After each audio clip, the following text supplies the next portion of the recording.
It's ordinary time now. More like boardinary time. No, let's pour some coffee on that.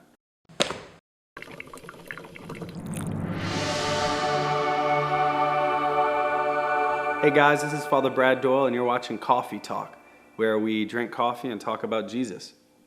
Ordinary time is the name of one of the seasons. And when I was younger, I thought it meant ordinary, like boring. Like it's ordinary. It's ain't special. In Latin, the term is tempus per annum, which just means time throughout the year. And so it's not highlighting the boringness of this time. It's actually just saying that it's ordered. It's ordered, ordinary.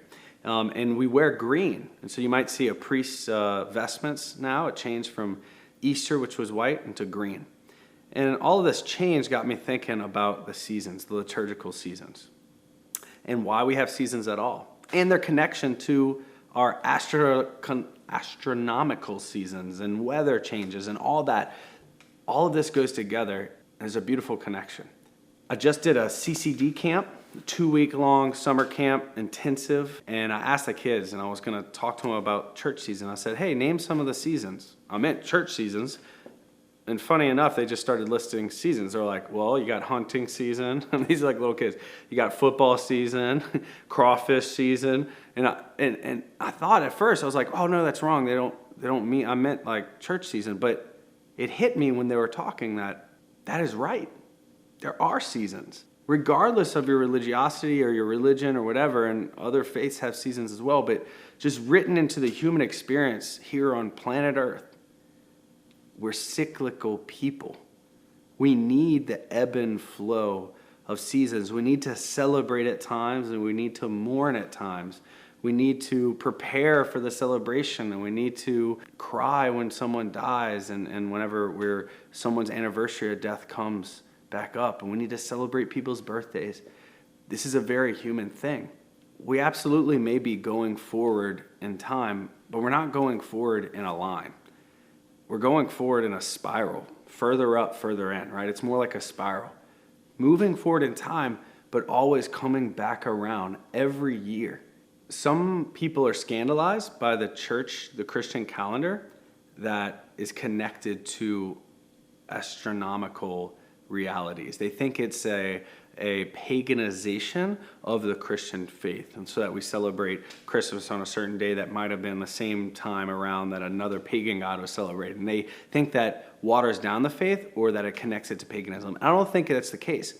I think that it's the church tapping into the very human experience of seasons and astronomy and the sun and the moon and all of the growing and dying and summer and winter. I think the church, God created it all, right? God created the sun, He created the moon, He created the seasons. And so it's only natural if Christianity is an incarnational faith, a bodily faith. Jesus became man, and we experience seasons. We experience the heavens, if you will. And so we base our church year, our seasons, on that. Saint Caesarius of Arles said this about the connection between our liturgical seasons, our feast days, and the astronomy or the world. He says this is cool. Man should be humbled, but God should be exalted, according to what John himself said concerning our Lord, right? Let me decrease, you increase. He must increase, while I must decrease. In order that man might be humbled, John was born on the same day that the days begin to grow shorter.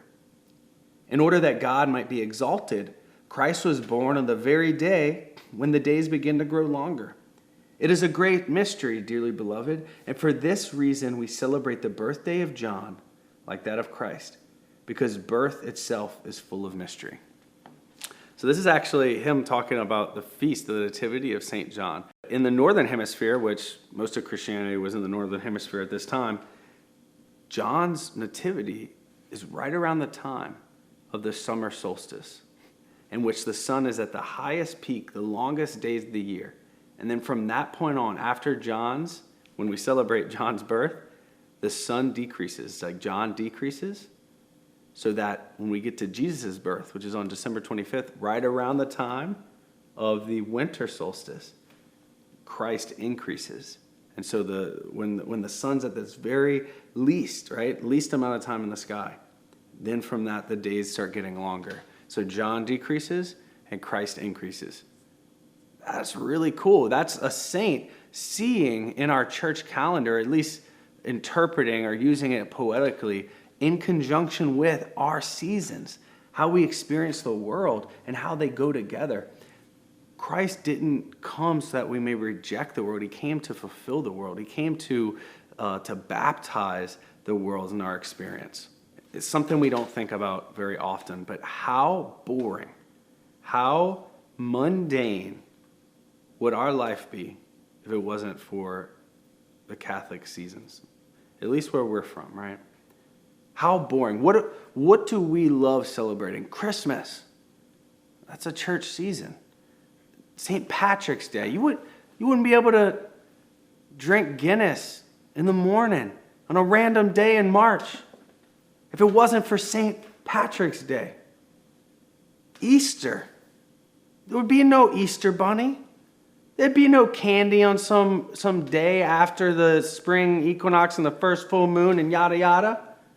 If it wasn't for the church, if it wasn't for the church season. Mardi Gras. You like catching beads? Moon pies, huh? Doubloons?